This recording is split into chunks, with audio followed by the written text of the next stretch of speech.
The world's first black military pilot earns his wings.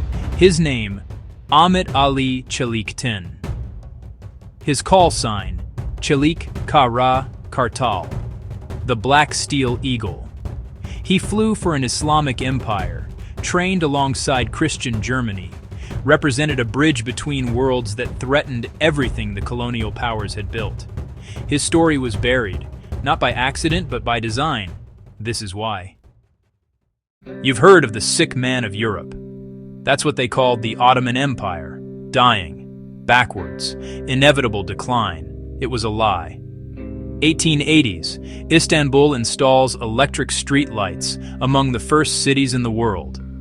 1911, the Ottoman Empire establishes military aviation squadrons. Just 2 years after the United States, the first nation to do so. The same year, they're building railways from Berlin to Baghdad. Modern infrastructure, industrial development. Does this sound like a sick man? Here's what they don't tell you. For 6 centuries, Islamic civilization served as humanity's structural constraint on unchecked European expansion. Inclusive governance, diverse populations, blended economies. Historical data spanning 600 years reveals a striking correlation: the inverse relationship between Ottoman territorial control and European wealth concentration. As Ottoman influence declined from its 17th century peak, European capital accumulation accelerated dramatically, reaching maximum inequality precisely as the empire collapsed into World War I. The numbers don't lie. Someone's loss became someone else's extraordinary gain. The sick man of Europe wasn't a diagnosis. It was a cover story for murder. For centuries, the Ottoman Empire survived coordinated economic warfare. First, markets flooded with gold and silver stolen from the indigenous. Deliberate inflation to destabilize their economy.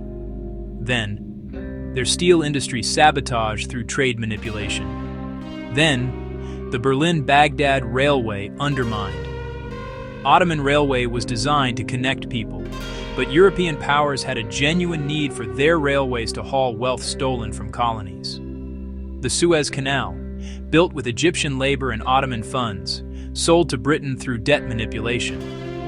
Finally, 1881. Europeans literally seized control of Ottoman finances. Look at this map. 1911, the Ottoman Empire was completely surrounded. Russia from the north, 12 wars over centuries wanting Constantinople. Britain from the south, already controlling Egypt, the Suez, the Persian Gulf. France from the west, occupying North Africa. Italy attacking Libya, using aircraft in combat for the first time. Against Ottomans, completely surrounded. Enemies on every border. Only one ally, Germany. But here's what the sick man story hides. What was the Ottoman Empire actually accomplishing while being slowly poisoned? The millet system achieved centuries of relative religious peace in cities like Jerusalem. Think about that. Jerusalem, the most contested real estate in human history. Christians, Muslims, and Jews, all claiming the same holy ground. The inclusivity of the Ottoman system secured an unprecedented 300 continuous years of peace. 300 years. Finally, Jerusalem lived up to its name as a place of peace and stability. For over 6 centuries, they demonstrated that inclusive, sustainable, equitable civilization was possible. Not idealized, but real and profitable. Ottoman strength directly limited extreme wealth concentration and colonial excess. They were the brake, the constraint. The alternative that proved Europe's colonial extraction model wasn't the only path to prosperity. In our current global crisis, rising inequality, environmental collapse, religious conflict, the Ottoman model offers forgotten solutions, solutions that worked for 600 years. That's what had to be destroyed. With this in mind. Why Germany? In 1914, 2 empires found themselves surrounded, threatened, targeted for dismemberment by the colonial powers. Germany and the Ottoman Empire formed an alliance, not out of desperation, but because they were like-minded civilizations. working toward the greater good in their own way. Two powers that believed in collaboration. The same principles the Ottomans had demonstrated for 6 centuries: technological advancement, infrastructure development, military modernization, mutual benefit, win-win over colonial extraction and maximalist policies. They were building something together: railways, aviation, industry, partnership. The Ottoman-German alliance wasn't just strategic convenience, but reunion of ancient family members pulled together by circumstance, recognizing each other again.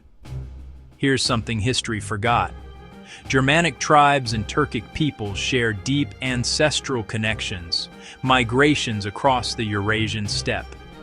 The Ottoman Empire, an Islamic civilization that had protected Christian and Jewish minorities for centuries. Germany, a Christian empire with deep philosophical traditions, served as a refuge to Jews when France was burning their books. These were two powers seeking a better alternative to Anglo-French colonial domination. Together, they represented something dangerous, a different vision of modernity. The Berlin-Baghdad Railway, connecting territories for mutual benefit, not extraction, cooperation. And here's the coincidence, though maybe it's not a coincidence at all. This partnership happened to bridge two worlds: Christendom and Darul Islam, Christian Germany and the Islamic Ottoman Empire, working as equals toward shared goals. Someone needed to shut that down. But imagine the direction history would have gone. Imagine if that partnership had succeeded, if the railway had been completed, if the alliance had held, if two civilizations, Christian and Muslim, had proven they could cooperate, innovate, and thrive together. If the Ottoman model of inclusive governance, religious coexistence, and equitable economics had expanded instead of being destroyed. No clash of civilizations, no inevitable conflict between East and West, no runaway inequality, no narrative that Islam and the West must be enemies.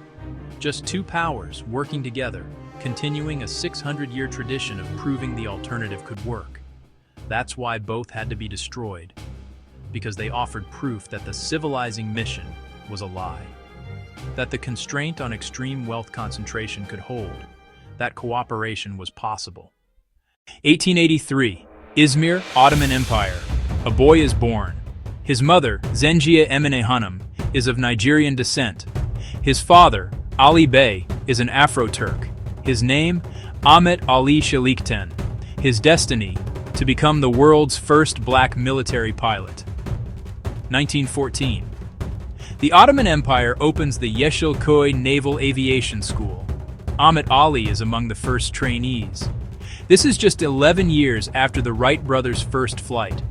And yet this supposedly backwards sick man of Europe, the Islamic Empire, is training pilots. November 1916. Ahmet Ali becomes officially recognized as a military pilot, 3 years before Eugenebullard, before any other documented black military pilot in history. February 14, 1917, promoted to captain, sent to Berlin for advanced aviation training. His call sign, Çelik Kara Kartal, Black Steel Eagle. The name was a statement. During World War I, Kara Ali flew combat missions. He lost his brother Ali Effendi at Gallipoli, where Ottoman forces held off the combined British and French invasion. When the war ended and the Ottoman Empire was carved up, Kara Ali didn't surrender. 1922, he smuggled 3 aircraft from Istanbul to Amasra, organized aerial defense, helped birth the Turkish Republic from the ashes of empire. 1949, retired as a colonel in the Turkish Air Force.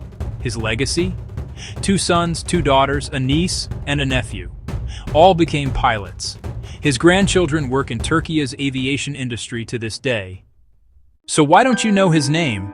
Eugenebullard, who earned his wings 3 years after Kara Ali, has French military medals, U.S. postage stamps, statues, documentaries. Kara Ali, nearly forgotten. Why? The narrative is why. Because his story doesn't fit any of the narratives that justify colonial power. He was black, but had no connection to American slavery that Western powers could use for their redemption narratives.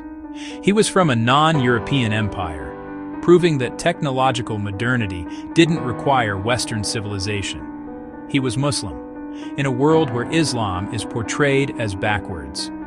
He served an Islamic empire allied with Christian Germany, embodying the bridge that colonial divide and rule required people to believe was impossible. He represented cooperation, not domination, diversity, not hierarchy, partnership, not extraction. Even in modern Turkey, he's rarely celebrated.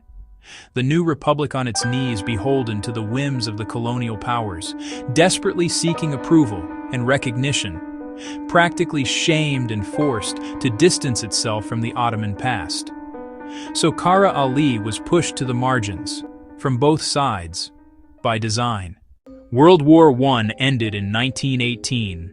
Germany, dismembered, blamed, economically destroyed by the Treaty of Versailles. The Ottoman Empire, completely partitioned.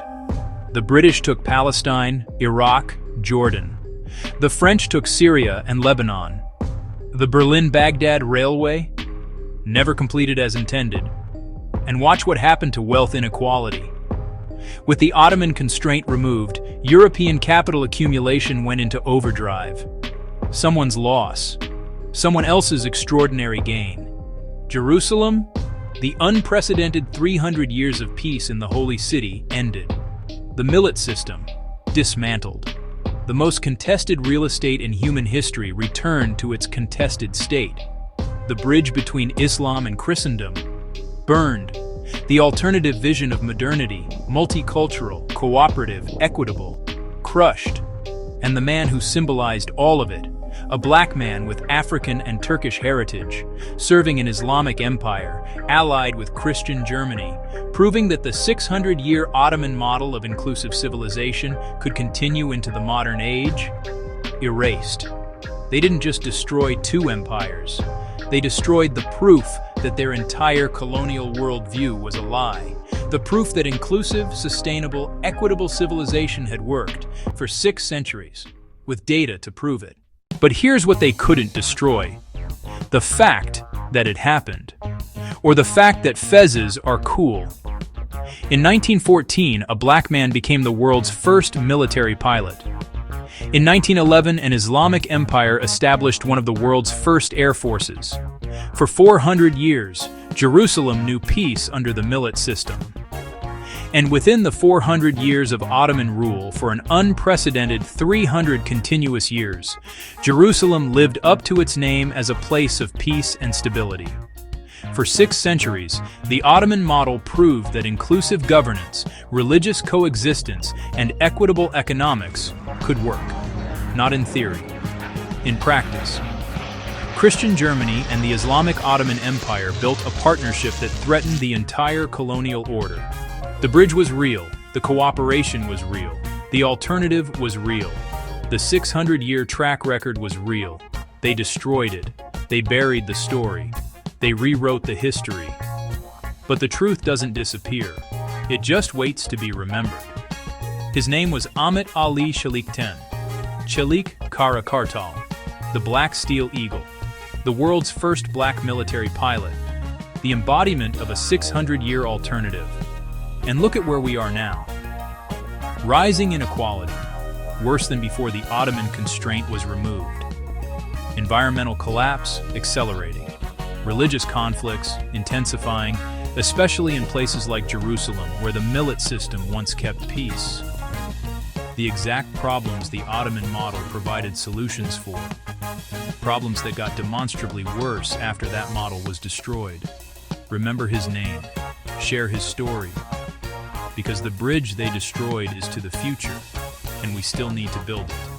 This time, we know it's possible, because it was already built once, for 6 centuries, with measurable results, and it worked. In memory of Colonel Ahmet Ali Çelikten, 1883 to 1969, and the 600-year alternative they erased.